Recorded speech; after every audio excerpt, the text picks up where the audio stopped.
Hi everyone, and welcome to another week of trying to grind out the expanded ladder with stuff that has absolutely no business being played in 2021. Today, we're rocking a spooky classic in the spirit of Halloween, even if it is total jank that got power crept into irrelevance recently. Also, your boy Flex Daddy Righteous beat me to the punch on the newer pumpkin, so today I will be rocking the Gourgeist from Crimson Invasion. Starting off with the deck boss itself, Gourgeist is a stage 1 psychic type with pretty middle of the road stats, but one very interesting attack. Pumpkin Bomb does 10 damage base plus 40 more for every tool that we discard from our Pokemon in play. So basically it's the new Whimsicott with more HP, a fatter retreat cost, and a DCE dependency. It is pretty quirky in terms of damage producing mechanics, but it can let you hit for some pretty nice numbers too, assuming you establish your field well enough. And ideally, if you can toss 3 tools every time you're attacking, then you can hit a respectable threshold of 130 damage, which is the number that tends to let you trade favorably against everything 1 prizers, 2 prizers, and 3 prizers respectively. Very quickly, we're also playing the new Pumpkaboo from Evolving Skies, since it at least has a useful ability in discarding stadiums when benched. And I mean, why not? This is expanded, so Wondrous Labyrinth is a thing. We play a 3/3 Zebstrika line to let us quickly cycle through the deck and find our tools. This could also be the Make Do Chinchino, but I tend to favor the extra draw power more, and an expanded, drawing 4, for example, after getting end to 1 tends to be a lot better than 2, so keep that in mind. A pair of Stellar Wish Jirachi provide a bit more consistency and a really nice first turn option, and since we already want to play a ton of tools, it's pretty easy to pair this with Escape Board to ensure that things are consistent and we have that extra damage on board when required. And then we have the Bench Barrier Mew to prevent us from getting totally wrecked by spread damage, which tends to be more prevalent on the expanded ladder, at least these days, or at my particular ELO. Our draw supporter package is a little different than I would usually run. We do still have the fairly standard Cynthia for our shuffle and draw 6, and it is preferable over Research or Sycamore in this case because we don't really want to be discarding our tools, and we're already running the risk of doing that with Zebstrika as kind of our more raw draw and discard engine. Cynthia is just the better choice here, especially if you don't want to get rid of a precious resource. Marnie is there to slow down our opponents and give us some way of catching up if the game doesn't go our way. There is an argument for this being N as well, although I tend to find Marnie actually ends up being more useful, at least in decks like this, because without Zebstrika all the time, N can put you in a pretty awkward place yourself, but at least Marnie will give you that consistent 5 cards every time. And Bruno has its uses since our Gourgeists are pretty much getting KO'd every turn, and in combination with Zebstrika, you could get 11 cards deep into your deck, which will make recovery a lot easier.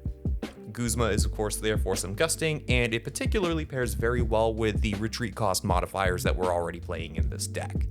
Nest Ball and Ultra Ball are our only Pokemon search options. You don't really want to discard too much, so Nest Ball is favorable in this case for establishing our basics, especially since for the most part, we don't rely on specifically placing anything from hand to the bench outside of the odd time when Pumpkaboo is relevant. And Ultra Ball just provides the flexibility in search that you need overall. This could be Evolution Incense if you're not too worried about missing out on your basics, but again, I tend to favor this because sometimes you just need to put down the extra Pumpkaboo or Blitzle at the start of the game, and Ultra Ball does give you that option. Rescue Stretcher gives us more than the 4 physical Gourgeist which we can play, which is pretty necessary because this is a mono attacker deck, and given my luck, and I'm sure the luck that a lot of you guys have with this kind of stuff, you often end up prizing 2 of your basics or 2 of your stage 1s most of the time, if not more. So just having access to the extra Pokemon essentially makes Rescue Stretcher invaluable. Adventure Bag is a nice search option, grabbing you 2 tools. Simple as that. The earlier you see this, the better, especially because the main tool that we're going to be discarding with Pumpkin Bomb can actually recur itself. So this lets you see that ASAP. Speaking of our first and most important tool, we have U-Turn Board. Now, it has the effect of reducing retreat cost by 1, which is fine and pretty relevant for most of the other Pokemon we play here in this deck, but most importantly, it returns to your hand when discarded from play. So outside of getting lost zoned by a Faba, 4 of these will give you access to pretty consistent damage throughout the game. Escape Board, as we mentioned, pairs well with Jirachi, but it can also give your Zebstrika free retreat in a pinch, so keep that in mind. And Lucky Egg lets you draw until your hand has 7 cards if the equipped Pokemon gets KO'd. Sometimes it's honestly worth it to not discard this from your Gourgeist if you're using Pumpkin Bomb, especially if you don't maybe have a follow-up draw supporter in hand or you're just low on resources in general. Just something to think about, right? Maximizing damage isn't always the best route. And finally, since Gourgeist needs a DCE to attack, we're of course doubling up with the original DCE and Twin Energy to give us just enough attacks to see the game through.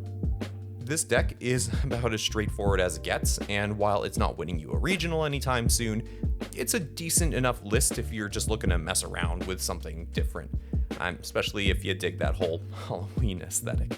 The new Whimsicott is just better overall because it's more searchable, only needs a basic Psychic to attack, and can be more efficiently recurred through Ordinary Rod, so keep that in mind, but still, you can play the Pumpkin and do well enough as we're about to see.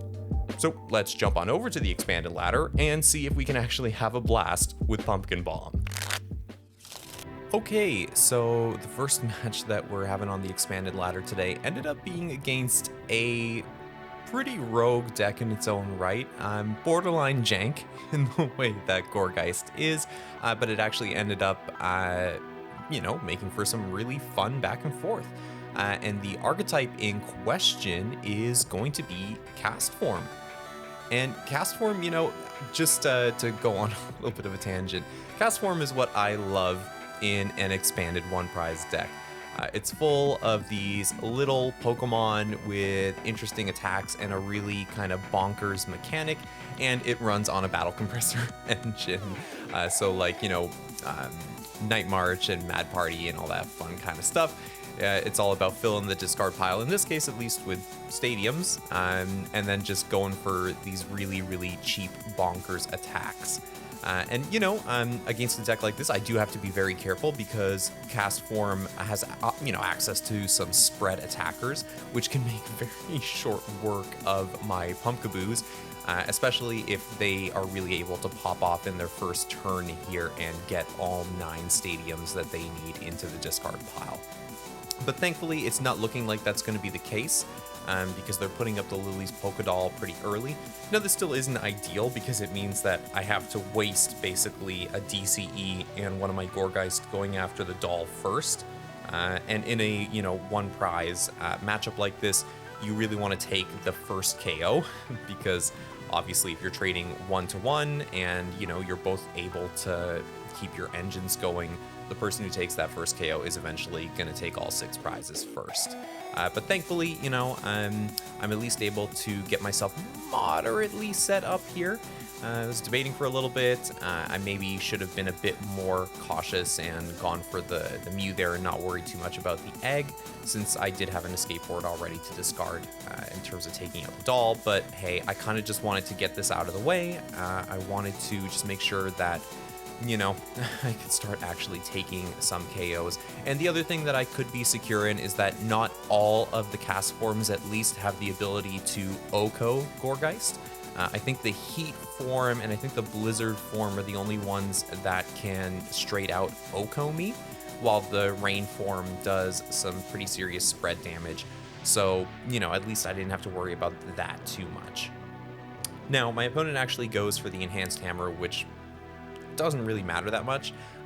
One thing that I like about DCE reliant decks, at least the one prizers, is that you don't have to worry too much actually about energy denial, assuming you're again keeping up with your cost efficient prize trades, because really you're expecting your guys to go down anyways, so the energy is already getting discarded. So it basically means that things like Enhanced Hammer tend to be a dead card in your opponent's hand, unless they are, playing something like a stall build, in which case, yeah, okay, everyone is very precious, and at least in my particular build, without any special charge or anything like that, that could lead to disaster. But it's obviously not the case here. My opponent is turboing through, they are going to slow me down a little bit, especially since Bruno is the only draw supporter I have access to right now. and it's becoming pretty clear that my opponent's not going to be getting the KO off this turn. So Bruno actually ends up being pretty rough in terms of utility. Now, thankfully, I do top deck the Nest Ball here, which means getting Mew on board, and that's about to make this matchup a lot easier than it otherwise would be.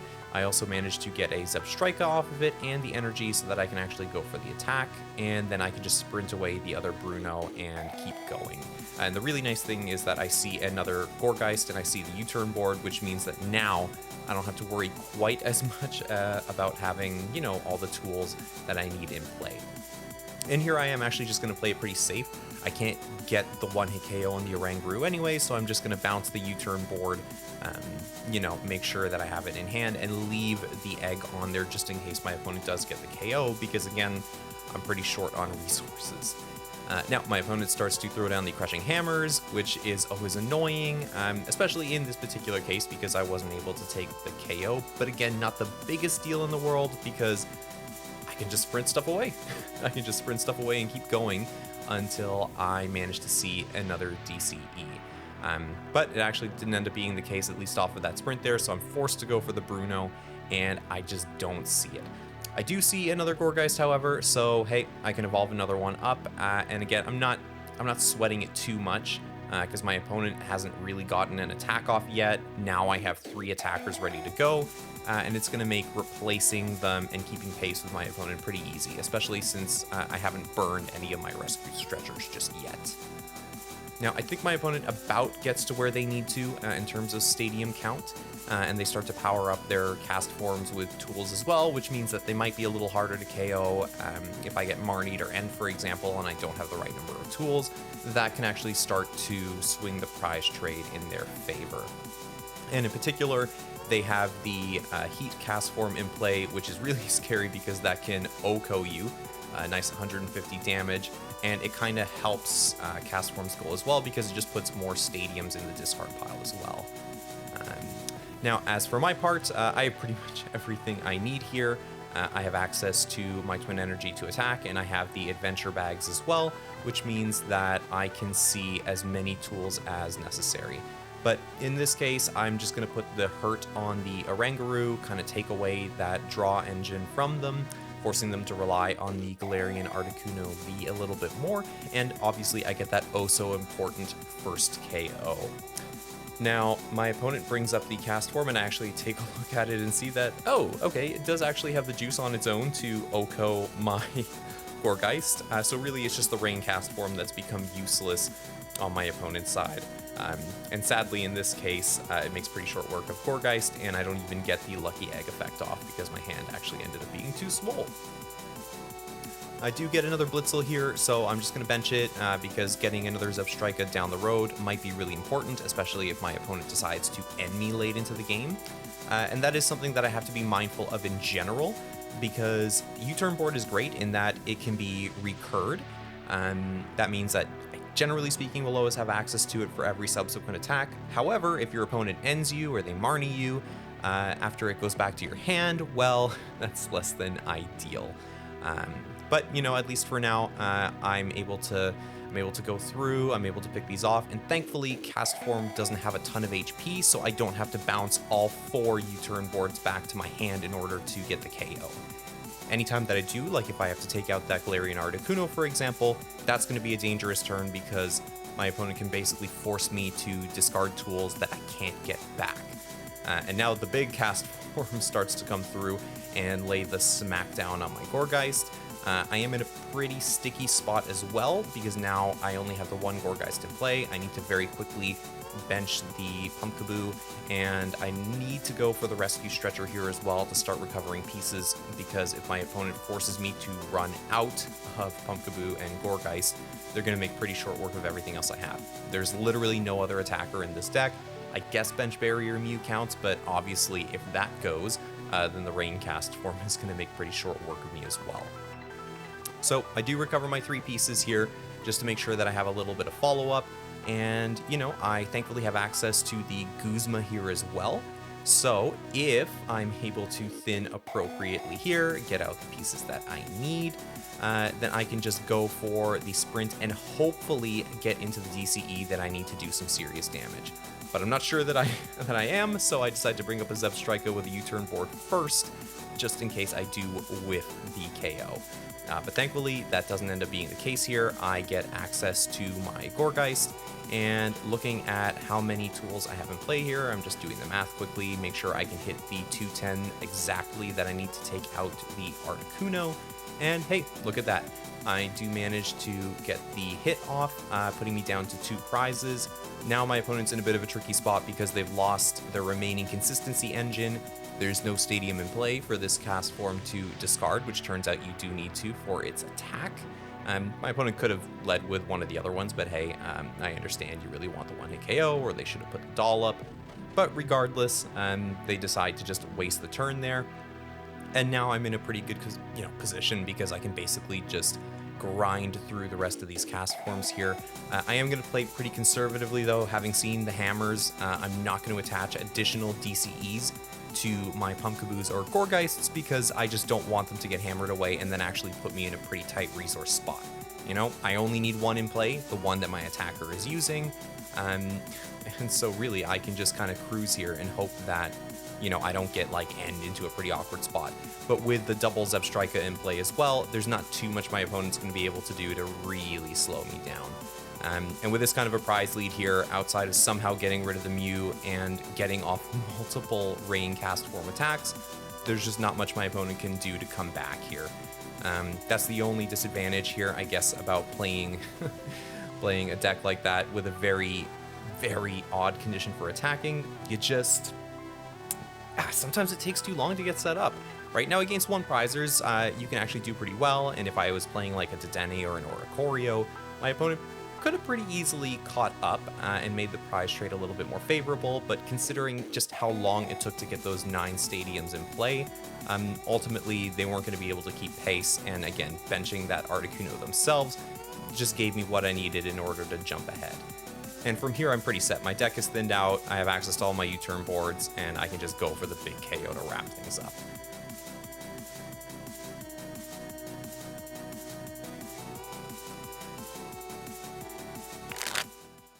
All right, and this next matchup is going to be against something that normally I find very frustrating and did lead to a pretty nail-biter of a game, even if it doesn't look like it, at least in terms of raw numbers.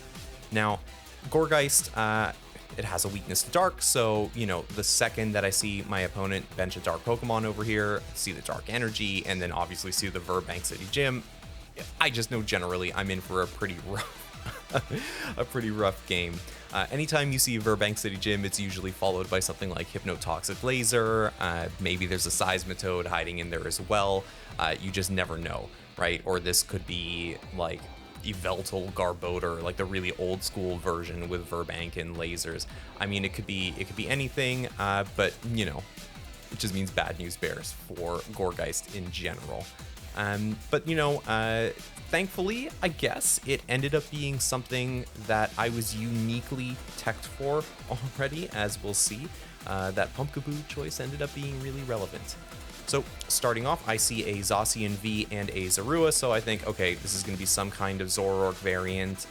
Generally speaking, Zoroark variants don't deal a ton of spread damage, so I felt pretty safe dropping the Mew. And of course, I'm just going to prioritize getting up the Pumpkaboo right now, and then hopefully chaining that together in order to get myself some other Pumpkaboo in play after. Because, you know, if your one gets knocked out and you don't have a follow-up basic in a stage 1 deck, well, you're hosed. And I'll just go for the Stellar Wish as well, just make sure I have my follow-up ready to go. I decide to grab the Ultra Ball here, maybe just guarantee myself that second basic. It's never fun to have to discard a DCE because, you know, especially in this deck, you can't get them back, but sometimes you just have to do it, especially in a deck that's this engine reliant. And I actually decide to favor the Blitzle here because, at least in theory, my opponent is not going to be able to take a KO turn 1 outside of some really bonkers shenanigans. So I feel pretty comfortable saying, all right, well, there are good odds I can get my follow-up Pumpkaboo the next turn. This one's staying in place, so I can get my first Gourgeist ready to go, no problem. Now, once my opponent attached the capture energy there, I knew, okay, well, this is going to be some kind of Zoroark control deck, and seeing the coughing as well, I knew what was up pretty quickly. I knew Ability Lock was in my immediate future, which also meant that, well, okay, maybe just having the one Blitzle ended up being all right. Now, using the Stellar Wish here, I grab another Nest Ball. What I want to do is just establish as many, if I'm smart, as many Pumpkaboos as possible.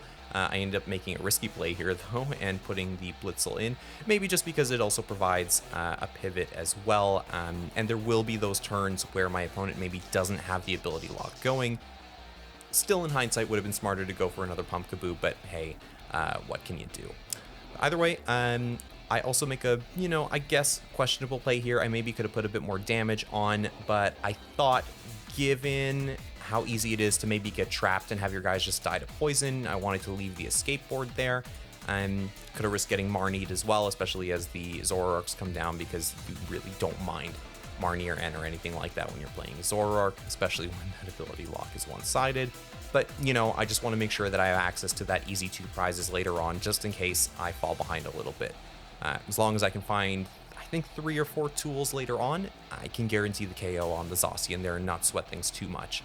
Especially since I'll need to look for easy KOs, because I might whiff it on the Weezing, and getting the 2 KO on the Zoroark is actually a lot harder because it resists Psychic, meaning I've got to deal, if I'm doing it all in one go, I need to deal 240 points worth of damage to take it out, because resistance, I think, is 30 in that particular case, which is really, really rough. And obviously they one-shot me, which is not great. And again, under Ability Lock, it's just hard to find all the tools that I would need to consistently even 2 KO them. So Ability Lock goes down. I'm in a pretty rough spot here. My opponent goes for the Severe Poison, which basically puts my Gourgeist on a 3-turn timer, at least for now. But thankfully, your boy has access to some draw supporters, and Cynthia here doesn't disappoint me like it usually does. It gives me access to 3 follow-up draw supporters, as well as my Twin Energy for later on. So looking at the math I need here, I am forced to discard a tool that I can't recur, but, I just want to get these Weezing out of the way and force my opponent to, focus on recovering them. I'm also just hoping that maybe I can force them to whiff the Weezing 1 turn at least, because then I can turn on Zebstrika Sprint and start drawing into cards if I get put in a pretty awkward spot. But things are awkward here as is, because I'm dying to poison at the end of this turn one way or another, so it really just depends on what my opponent wants to do. I was actually kind of hoping they would leave the Zacian active as well, just so I would have a bit of breathing room and not have to rely on using my supporter, but they just bring up the Weezing here, and they're going to make pretty short work of my Gourgeist thanks to the poison. And of course, with that trade engine going now, they can pretty much have whatever they want whenever they want it. Zoroark GX is just, it's too good. And the Verbank City gym comes down there, which is like, okay, poison is really going to hurt, especially now because Severe Poison will do 60 damage to my Gourgeists every turn, meaning that they're getting 2 KO'd basically at the end of my opponent's turn and the end of mine. My Gourgeist is going, so they can actually start kind of cheating the prize trade a little bit that way. Which is not great. Now I might have to retreat them out of the active, burn my DCEs in order to keep the follow-up attacks going. It's just not good. And also I don't really get access to Bruno and its really good draw power, because they're not really getting knocked out. They are going in the checkup between phases. So, that's not great either. Now, off of Cynthia, again, I see some pretty good stuff. I do see the additional Zebstrika, and I'm debating about whether or not to keep it, but I think, well, at least at the moment it's not useful, and it's important, again, to prioritize my follow-up here. But I also see I'm in a pretty tough spot, because I don't have much in the way of Gourgeists or Pumpkaboos left. In fact, I just do not have the follow-up basic at the moment, which is, to put it lightly, pretty traumatizing. So I end up just grabbing a Zebstrika, evolving up to thin my deck a little bit. and now I'm forced to take a pretty big risk, put up my only my only remaining attacker, and take out the Weezing, hoping that my opponent themselves will kind of whiff everything for a turn, and that I will hopefully grab like a Rescue Stretcher or the Pumpkaboo off of the prizes, which I don't. But basically this is my hope, right? If my opponent has any resources in order to get an attack off this turn, at least a damaging attack, then that's pretty much it for me, right? I have no follow-up basic. Things are ugly. And with those two Zoroarks in play, my opponent can see the backup attacker if they want. Now, oddly, they benched the additional Zacian. I guess they're a little worried that this one is going to be KO'd pretty soon. Maybe they're thinking about leaving it in the active, but they do also manage to get the follow-up coughing as well, which means that if they want to, Galarian Weezing is coming down this turn as well. But they actually do end up just leaving Zacian in the active and going for Intrepid Sword, I guess because they also realize that if their one coughing gets knocked out, then they're going to be really behind as well in terms of their attackers. Now, this is great for me because without Galarian Weezing being there, I get that breathing room that I was talking about before, and I'm able to, you know, kind of start sprinting and cycling through my deck. Kind of sucks to see the Bruno there, but hey, what can I do? I just burn the Nest Ball quickly because I want to get that piece out of there. And now I'm in a pretty unfortunate situation. I should have actually benched something and attached the U-Turn board, but now I'm forced to sprint and get rid of that recurable tool. Thankfully, it ended up working out because I was able to get the Rescue Stretcher, and your boy is forced to make another tough choice, deciding that I really just need to have the backup basic ready to go now, as opposed to putting back the 3 pieces here. But, you know, at least on the plus side, it might buy me a bit more time because Verbank City Gym just got bounced. And there's a pretty good chance now that off of this pretty big attack, I can get another Pumpkaboo or I can get another Rescue Stretcher and allow myself to kind of stabilize a little bit more. And down goes the Zacian V, much to my relief. Turns out I actually overkilled it a little bit, which again is a misplay because I want to keep as many of those non-recoverable tools in play as possible. But, you know, I guess I'm rewarded, never punished, for the risk, because I see 2 Pumpkaboo off the prizes. Which, yeah, didn't I totally call that? You always end up prizing a lot more than you actually want to.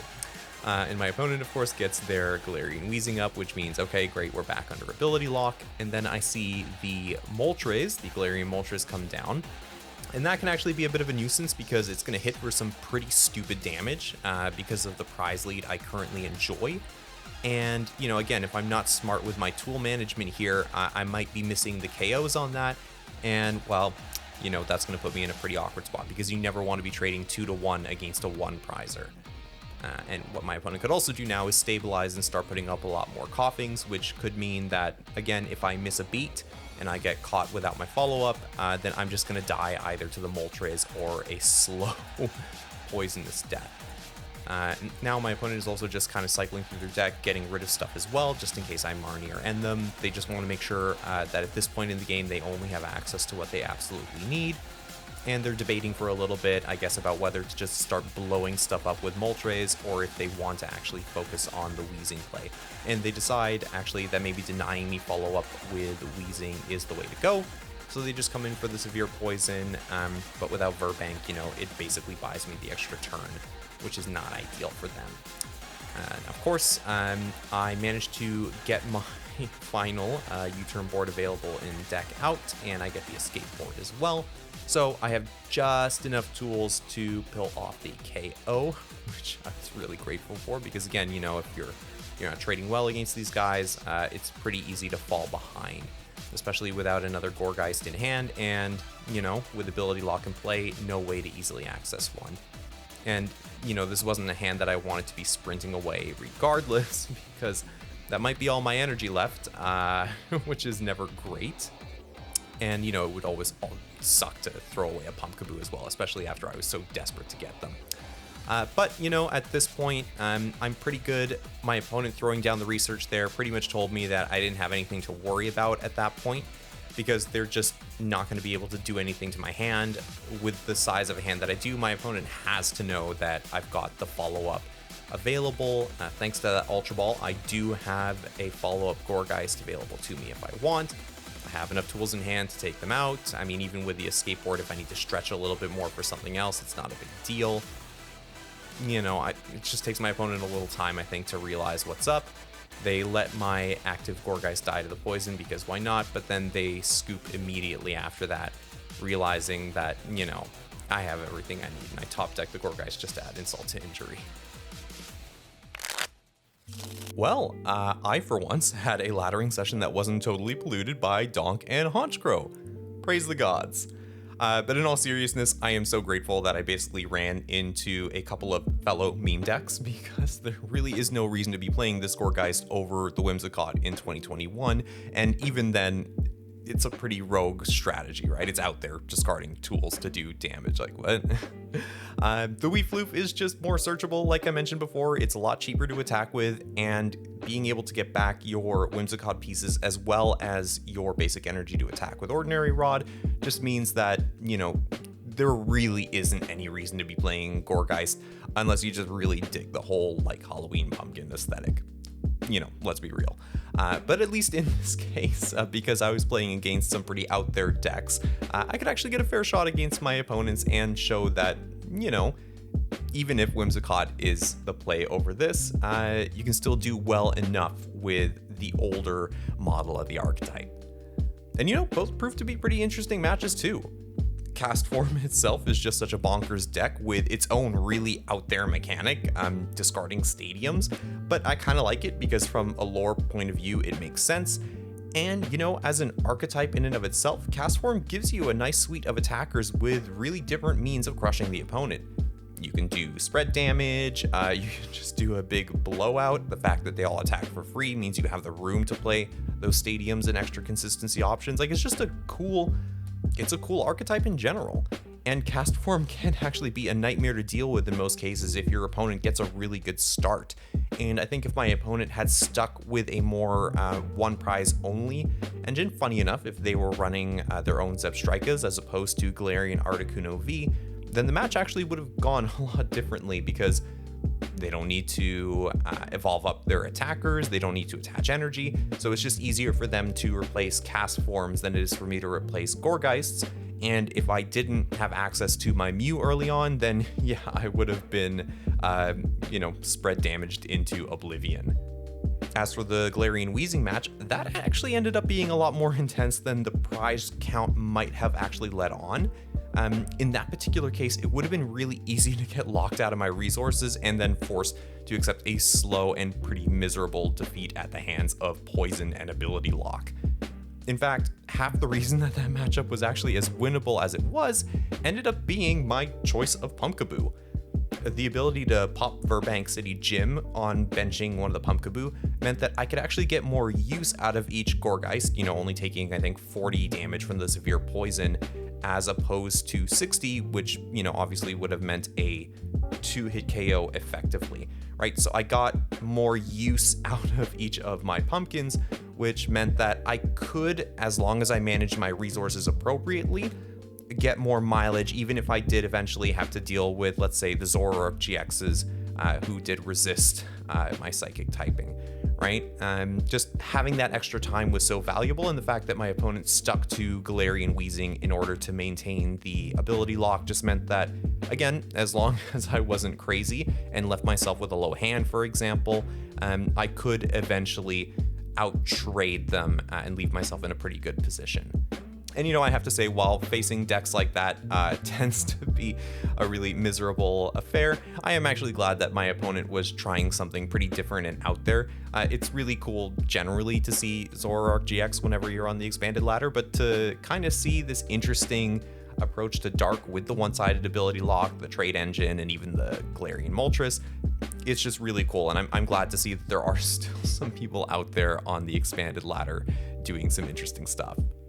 Now, on a slightly unrelated note, I guess PTCG Live is right around the corner, and that means that, kind of by necessity, the channel is going to need to put a soft halt on expanded content for the time being, at least in the way that we understand expanded now. Lost Thunder, unfortunately, is the oldest set that Live will be launching with, and that means that most of my really fun resources and obviously the cooler older archetypes are going to be unavailable at least for a little while. But hey, maybe this is a good chance to dive back into standard. I know there's a bit more demand for that, generally speaking, and I do think that the format is at least looking more diverse and interesting than the last time I really played it seriously. So who knows, there might be a few good decks that we can actually take for a spin, and with some of the new sets coming up, I'm actually pretty optimistic about what we can do in terms of building rogue decks and maybe having a relatively interesting time playing the game. And anyways, as for the rest, you guys know the drill. Like the video, leave a comment, and subscribe if you haven't already. 400 subscribers is right around the corner, and I don't know about you guys, but I just really love the nice round number. So hey, if you know anyone who loves a good rogue deck, they want a bit more off the beaten path Pokemon TCG content, then, definitely recommend this channel to them. I would appreciate it greatly. And anyway, enough with that. I will wrap it up here. I'll see you guys next time, and as always, take it easy.